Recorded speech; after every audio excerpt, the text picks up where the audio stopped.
Breaking news చూస్తున్నాం. కృష్ణా జిల్లా గన్నవరం నియోజకవర్గం బాపులపాడు మండలం బాపులపాడు గ్రామం హనుమాన్ నగర్లో వ్యక్తి ఆత్మహత్య. కర్ణాటి శ్రీనివాసరావు 40 సంవత్సరాలు అనే వ్యక్తి ఆత్మహత్య చేసుకున్నారు.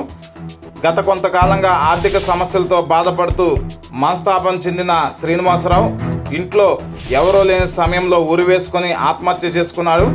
శ్రీనివాసరావుకు భార్య, 2 పిల్లలు. సమాచారం అందుకున్న Hanuman junction SI ADL Janardhan case నమోదు చేసి దర్యాప్తు చేస్తున్నారు.